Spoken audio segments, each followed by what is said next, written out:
आइए मेरे प्यारे बच्चों, गोधूली के दूसरे चैप्टर में आज हम लोग देखते हैं दूसरे चैप्टर में क्या है। आज जो दूसरा चैप्टर हम लोग देखेंगे गद्य खंड का, यानी जिसमें कहानी वाला जो भाग होता है उसमें हम लोग आज देखेंगे। आज का जो अगला चैप्टर है वह नलिन बिलोचन शर्मा का लिखित चैप्टर है, जिसका नाम है 20 का दांत। क्या देखेंगे? 20 का दांत। बहुत मज़ेदार कहानी है 20 का दांत, ठीक है ना। इस कहानी को हम लोग सुनकर बहुत अच्छे तरीके से सिर्फ सुनकर याद रख सकते हैं। इसमें नोट डाउन न भी करें तो हम लोग सुनकर सिर्फ इसको याद रख सकते हैं। यह इतना रोचक कहानी है। कुछ कुछ पॉइंट को नोट करते चलेंगे। अगर आपको कोई प्रॉब्लम होता है तो आप कमेंट कर सकते हैं, और नहीं तो आप पीडीएफ भी डाउनलोड कर सकते हैं आप टेलीग्राम चैनल से जुड़कर। तो आइए आज धीमे धीमे बात करते हैं इसका।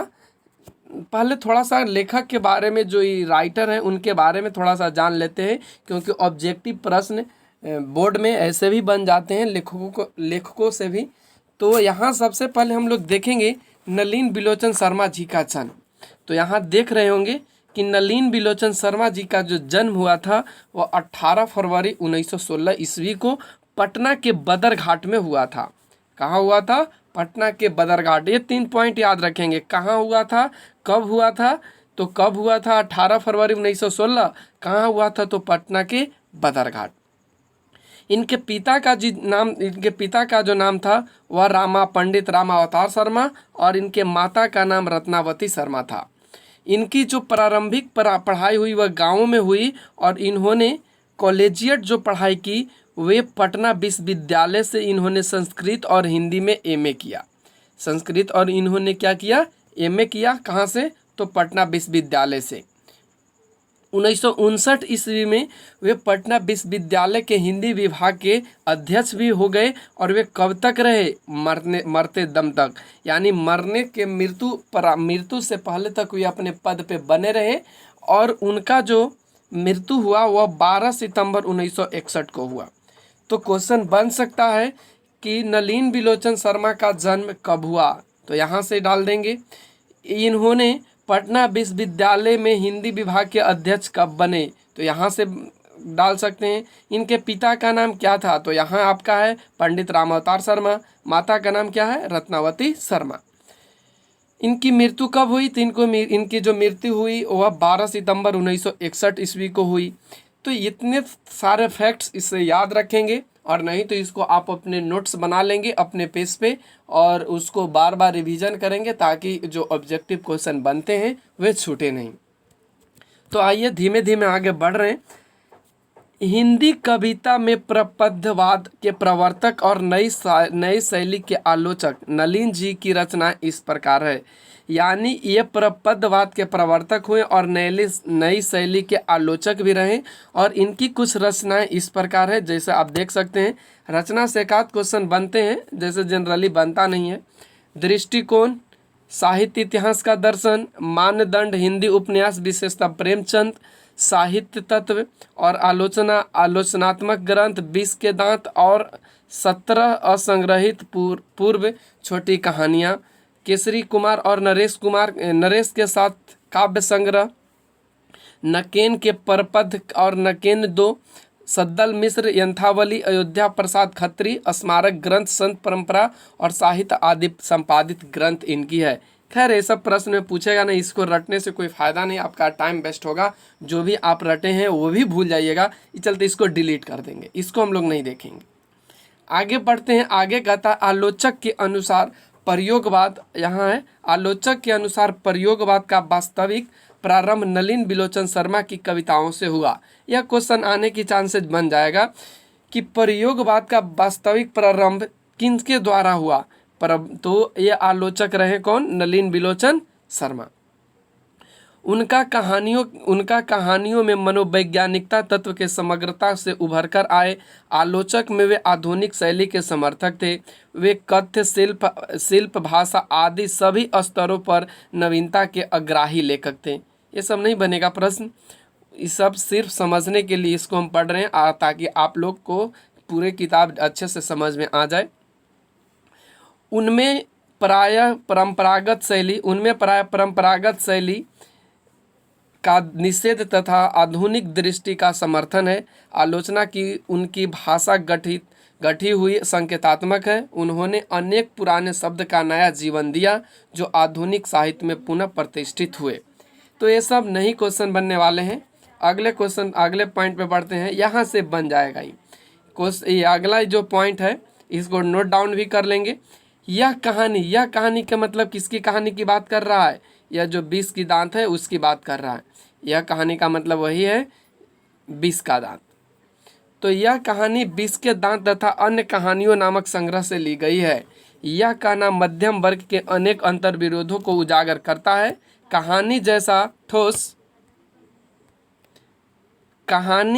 ठोस सामाजिक संदर्भ है, वैसा स्पष्ट मनोवैज्ञानिक आशय भी। आर्थिक कारणों से मध्यम वर्ग के भीतर ही एक और सेन साहब जैसे का एक श्रेणी उभरता है जो अपने महत्वाकांक्षी और सफ़ेद पोशी के भीतर लिंग भेद जैसे कुसंस्कार छिपाए हुए हैं।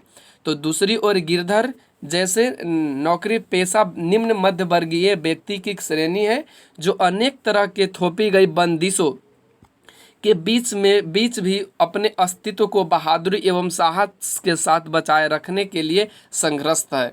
यह कहानी सामाजिक भेदभाव, ध्यान रखेंगे, यह कहानी सामाजिक भेदभाव, आक्रामक स्वार्थ की छाया में पलते हुए प्यार दुलार के कुपरिणामों को उभरती हुई समाज समानता एवं मानवाधिकार के महत्वपूर्ण बनगी पेश करती है। तो यहाँ इस चैप्टर में कुल टोटल निचोड़ निकाले तो यहाँ हम लोग देखेंगे कि यहाँ दो लोगों के बीच की कहानी है। यहाँ दो लोगों के बीच की कहानी है। एक सेन या कह सकते हैं एक अमीर और दूसरा गरीब। तो इन दोनों के बीच की यहाँ पे कहानी है। अमीर की बात करें तो इस कहानी में अमीर एक सेन साहब हैं और गरीब की बात करें तो गिरधर है। सेन के यहाँ काम करने वाला यह गिरधर है और इसी से कहानी इसमें दिखाया गया है, इसमें समझाया गया है कि मध्यम वर्ग को उच्च वर्ग कैसे शोषण करते हैं और किस प्रकार से अपने चंगुल में उनको फंसाकर या अपने पैर तले दबा कर रखते हैं। तो आइए आज यह कहानी की शुरुआत करते हैं। आपको इस कहानी को सुनकर क्वेश्चन को भी आंसर करना होगा और साथ ही यह कहानी इतना रोचक है कि सुनने में मज़ा आएगा। तो चलिए शुरू करते हैं। बारी बार एक एक लाइन पढ़ेंगे, आपको समझाते चलेंगे, आप लोग सिर्फ इसको ध्यानपूर्वक सुने। सेन साहब की नई मोटर कार बंगले के सामने बरसाती में खड़ी है। काली चमकती हुई स्ट्रीमल इंड जैसे कोयल घोंसले में कि कब उड़ जाए। सेन साहब की इस कार पर नाज है, बिल्कुल नई मॉडल 7,500 में आई है। अब देखिए यहाँ से हमको क्या नोट डाउन करना है, क्या पढ़ना है। यहाँ तो सिर्फ सेन साहब के बारे में बता रहा है कि सेन साहब नई मोटर कार बंगले के सामने उनकी खड़ी है जो काली रंग की है और चमचमाती हुई है और ऐसा लग रहा है कि जिस तरह से कोयल अपने घोंसले से कब उड़ जाएगी यह किसी को पता नहीं। ठीक उसी प्रकार से जो उनकी कार है वह कब उस जो बरसाती में खड़ी है वह कब उससे निकलकर बाहर आ जाएगी इसके बारे में बताया गया है। और सेन साहब को उस पे नाज है, किस पे? अपने कार पे। सेन साहब को किस पे नाज है? अपने कार पे, और जो 7,500 में आई थी। परीक्षा के दृष्टि से 3 पॉइंट है, याद रखेंगे। कार कैसी थी? काली। कार कैसी थी? काली। कितना में आई थी? 7,500। 7,500। उनको किस पे नाच था? तो कार पे। उनको किसको नाच था? तो कार पे। तो इन 3 पॉइंट ऑब्जेक्टिव के लिए भी आई है। आगे बढ़े। कहीं एक धब्बा दिख जाए तो क्लीनर और सोफर की सामत ही समझो। मेम साहब की सख्त ताकीद है कि खोखा खोखी गाड़ी के पास फटकने न पाए। और सेन साहब की जो बीवी हैं या जो उनकी औरत हैं उनको यह हमेशा फरियाद रहता है, हमेशा यह सबसे आदेश रहता है कि कहीं खोखा खोखी गाड़ी के पास न जा पाए। और खोखा खोखी के मतलब होता है बेटा बेटी, बेटा बेटी। और ये किनके बेटा बेटी की बात किया जा रहा है? तो सेन परिवार की। लड़कियां तो पांचों बड़ी सुशील है, लड़कियां तो पांचों बड़ी सुशील है। पांच ठहरी और सो भी लड़कियां तहजीब और तमीज की जीती जागती मूरत ही है। मिस्टर और मिसेज सेन ने उन्हें क्या करना चाहिए यह सिखाया हो या नहीं, क्या नहीं करना चाहिए, इनकी उन्हें ऐसी तालीम दी गई है। बस लड़कियां क्या है, कठपुतलियां हैं। और उनके माता पिता को इस बात का गर्व है कि वे कभी किसी चीज़ को तोड़ती फोड़ती नहीं हैं। अब समझते हैं ज़रा यहाँ तक के पॉइंट को, यहाँ से यहाँ तक देखिए। कह रहा है कि सेन साहब की कितनी लड़कियाँ थी? 5। पांचों ऐसी लड़कियाँ थीं कि समझो कि वह कठपुतलियाँ थी। और ऐसी तालीम उन लोगों को दी हुई थी कि क्या करना है ये तो उनको पता नहीं, लेकिन क्या नहीं करना है यही उन लोगों को पता था। यानी इस तरह को मिस्टर और मिसेज सेन ने उनको पाला और पोसा था, या उनको तहजीब और तमीज़ सिखाया था कि क्या नहीं करना है इसकी तुम ख्याल रखना, लेकिन क्या करोगे इसकी कोई चिंता मत करो। इसका मतलब यह है कि यहाँ पड़ी जो लड़कियाँ थी वे सिर्फ हाथों की कठपुतलियाँ थी, जब चाहो जब उसको इस्तेमाल करो। वे दौड़ती हैं और खेलती भी हैं, वे दौड़ती भी है खेलती भी है, लेकिन सिर्फ शाम के वक्त और चूँकि उन्हें सिखाया गया है कि ये बातें उनकी सेहत के लिए ज़रूरी है। देखिए कितना बड़ा रोमांटिक बात यहाँ पे बताया गया है कि उनको सिर्फ खेलना और कूदना है। कब? शाम को।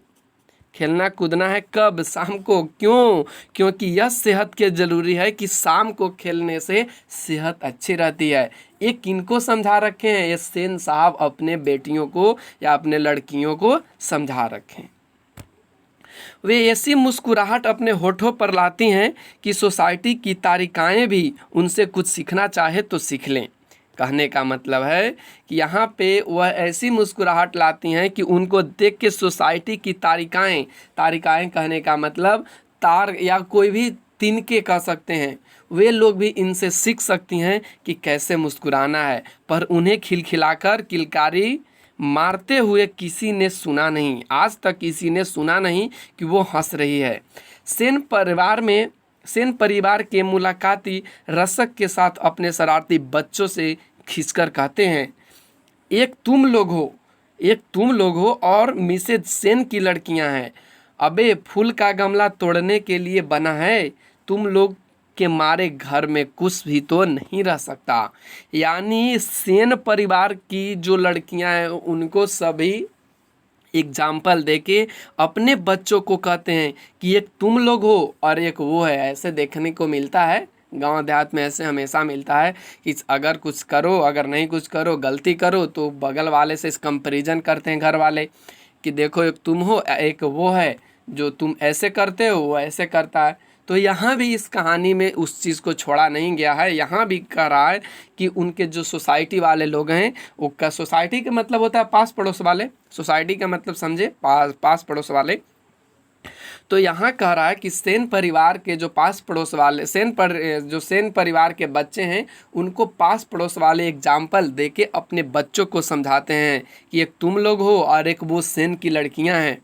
अबे मतलब अपने बच्चों को कहते अबे फूल का गमला तोड़ने के लिए बना है, तुम लोग के मारे घर में कोई चीज़ रहता ही नहीं है। ये हर परिवार के पेरेंट्स लोग कहते हैं, खैर जब छोटे बच्चे होते हैं तो। लेकिन यहाँ पे समझाने की कोशिश यह किया जा रहा है कि हमारे समाज में भेदभाव की कड़ियाँ अभी भी चल रही है। इस कड़ी में हम लोग देख रहे हैं कि लड़के और लड़कियाँ में क्या आगे आपको समझ में आएगा। जहाँ तक सेन परिवार की लड़कियां का सवाल है, उससे मोटर की चमक दमक को कोई खास खतरा नहीं था।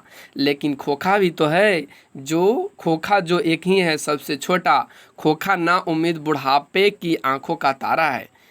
आप इस पॉइंट को नोट डाउन कर लेंगे। प्रश्न पूछे जा चुके हैं इस पे कि कौन बुढ़ापे का ना उम्मीद आंखों का तारा था, तो यहाँ खोखा होगा। तो ऐसे क्वेश्चन बनते हैं ऑब्जेक्टिव, ध्यान रखें इस चीज़ को। कह रहा है कि सेन परिवार में लड़कियों से कोई खतरा नहीं था, घर में न मोटर कार को न किसी भी चीज़ को, लेकिन उनके यहाँ सबसे छोटा एक खोखा, खोखा के मतलब उनका बेटा है, जो सेन साहब के बुढ़ापे के नाउम्मीद आंखों का तारा है। यही नहीं कि मिसेज सेन अपना और बुढ़ापे का कोई ताल्लुक किसी हालत में मानने को तैयार ही, और सेन साहब तो सचमुच बूढ़े नहीं लगते, लेकिन मानने लगने की बात छोड़िए, हकीकत तो यह है कि खोखा का आविर्भाव तब जाकर हुआ था जब उसकी कोई उम्मीद दोनों को बाकी न रह गई थी। यानी खोखा का पैदा लेना वे लोगों को बुढ़ापा मानने का कारण नहीं था। यानी वे लोग अपने आप को बूढ़ा नहीं मान रहे थे। क्यों नहीं मान रहे थे? क्योंकि जो खोखा तब पैदा हुआ जब कोई उम्मीद नहीं था, और यही रीज़न है कि वे लोग सचमुच में बूढ़ा नहीं लगते हैं और कभी नहीं मानते हैं। खोखा जीवन के नियम का अपवाद था। बनता है क्वेश्चन, याद रखें कौन नियम के अपवाद था? तो खोखा। खोखा नियम का अपवाद था और अस्वाभाविक नहीं था कि वह घर के नियमों का अपवाद भी हो। इस तरह मोटर को कोई खतरा हो सकता था तो खोखा से। बातें ऐसी थी कि सीमा, याद रखें पांचों बेटियों का यहाँ नाम लिखा हुआ है, सीमा, रजनी, आलो, शेफाली, आरती, पांचों हुई तो उनके लिए घर में अलग नियम थे और दूसरी तरह की शिक्षा थी, और खोखा के लिए अलग या दूसरी। कहने के लिए तो सेनों का कहना था कि खोखा आखिर अपने बाप का बेटा ठहरा, उसे तो इंजीनियर बनना है। खोखा को क्या बनना था? इंजीनियर। अब समझाते हैं। यहाँ 5 लड़कियाँ थी, पांचों का नाम आप देख रहे हैं, सीमा, रजनी, आलो, शेफाली, आरती। उनके लिए घर में अलग नियम कानून कायदे थे, यानी उनके लिए कुछ और, खाने पीने में कुछ और दिया जाए। कहने का मतलब बेटियों को आज भी गांव देहात में ऐसा मिलता है देखने को। अगर जिनके यहाँ 5-6 बेटियां हैं ना, तो उनके यहाँ अगर एक बेटा है तो बेटियों को बेटों से बहुत कम प्यार दिया जाता है। लेकिन आज के पढ़े लिखे युवा ऐसे नहीं करेंगे। जितना हक बेटी को है उतना हक बेटों को भी है। तो यहाँ पे कह रहा है कि उनके परिवार में ऐसा हो रहा था कि उनका जो परिवार था वे अपने बच्चे में भेदभाव कर रहे थे। जो बेटी थे उनमें कुछ अलग और जो बेटा था उसमें कुछ अलग। और खोखा का अपवाद इसलिए हो रहा था, या उसके लिए नियम इसलिए था कि वे लोग सोचते थे, यानी जो सेन दंपति था वे सोचते थे कि खोखा अपने बाप का जो बेटा ठहरा और इसे क्या बनना है? इंजीनियर बनना है। अभी से उसमें इसके लक्षण दिखाई पड़ते हैं, इसलिए ट्रेनिंग भी उसे वैसी ही दी जा रही थी। यानी वे लोग कहते हैं कि अभी से इसको इंजीनियर बनने की इसमें क्या कर रहे हैं, इसमें लक्षण दिखाई पड़ रहे हैं, इसलिए ट्रेनिंग इसको ऐसा ही दिया जाना चाहिए। बात यह है कि खोखा के दुर्लभित स्वभाव के अनुसार ही सेनों ने सिद्धांत को भी बदल लिया था। अक्सर ऐसा होता है कि सेन परिवार के दोस्त आते हैं, भड़कीले ड्राइंग रूम में बैठते हैं और बातचीत के लिए विषय का अभाव होने पर चर्चा निकल पड़ती है कि किसकी लड़का क्या करेगा। तब सेन साहब बड़ी मौलिकता और दूरदेशी के साथ फरमाते हैं कि वह अपने लड़के को अपने ढंग से ट्रेंड करेंगे। आजकल की पढ़ाई लिखाई तो फिजूल है। वे कहते हैं कि आजकल के तो पढ़ाई लिखाई फिजूल है, वह तो अपनी तरह बिजनेसमैन इंजीनियर बनाना चाहते हैं। अब देखिए ना, सेन साहब कहते हैं, यानी यहाँ पे कुछ उनके दोस्त आते हैं उनके यहाँ ड्राइंग रूम में, और वे लोग आपस में बातचीत करते हैं कि किसका बेटा क्या बनेगा। ऐसे जनरली देखने को घर आपस में भी, गांव घर में भी मिलता है, सोसाइटी में मिलता है कि जहाँ पे सभी बड़े लोग बैठे होते हैं वहाँ पूछते हैं, कहते हैं कि हम अपने बेटे को ये बनाना चाहते हैं, वो बनाना चाहते हैं। वही चीज़ यहाँ पे है। सेन साहब के जो दोस्त हैं वो आते हैं और इसी बात पे चर्चा होती है, जिसमें सेन साहब कहते हैं कि हम तो अपने बेटे को इंजीनियर बनाने चाहते हैं, लेकिन उनका जो बेटा है ना, इंजीनियर की बात छोड़ो, एक नौकर बनने के भी लायक नहीं है। आगे आपको समझ में आएगा, आप देखिएगा। खोखा 5 साल का हो रहा है। सेन साहब कहते हैं कि खोखा 5 साल का हो रहा है। लोग कहते हैं कि उसे किंडरगार्टन स्कूल में भेज दो, लेकिन मैंने अभी यही इंतज़ाम किया है कि कारखाने का बड़ा मिस्त्री 2-1 घंटे के लिए आकर उसके साथ कुछ ठोक पीट करे। इससे लड़के की उंगलियां अभी से औजारों से वाकिफ़ हो जाएंगी। हिंदुस्तानी लोग यही नहीं समझते। कहते हैं ना कि देखो हम अपने बेटे के लिए क्या करा रखे हैं कि हम कोई स्कूल में नहीं भेजे हैं भैया। क्यों नहीं भेजे हैं? क्योंकि हम अपने कारखाने की एक बड़े मिस्त्री है, उसको हमने बुला रखा है और कहा है कि तू मेरे खोखा के साथ कितने घंटे काम करो, कितने घंटे, 1-2 घंटे उसके साथ आकर कुछ उसके साथ ठोक पीट करो, ताकि उनका जो उंगलियां हैं हाथ का वह क्या करे, आज से ही औजारों से वाकिफ़ हो जाए। और अगर आज से ही औजारों से वाकिफ़ हो जाएंगी तो उनको हाथ जो है वे औजार से कभी भी देखकर डरने या किसी भी तरह की उससे दुर्घटना नहीं घटेगी। और कहते हैं कि हिंदुस्तान लोग यही नहीं समझते, हिंदुस्तान के जो लोग हैं भारतीय यही नहीं समझ पाते हैं। ये कौन कहते हैं? तो सेन साहब कहते हैं। एक एक दिन की बात है कि ड्राइंग रूम में सेन साहब के कुछ दोस्त बैठे गपशप कर रहे थे। उनमें से एक साहब पत्रकार, एक साहब हैसियत से अखबार नवीस थे, एक साधारण हैसियत के अखबार नवीस थे और सेनों के दूर के रिश्तेदार भी होते थे। देखिए आप लोग बुक सामने रख के अगर सुनिएगा ना और मिलाते चलिएगा ना तो बहुत अच्छे से समझ में आएगा। इस चलते इसको गाना की तरह न लें, क्योंकि हिंदी से 100 नंबर के प्रश्न बनते हैं बोर्ड में, ध्यान रखें इस चीज़ को।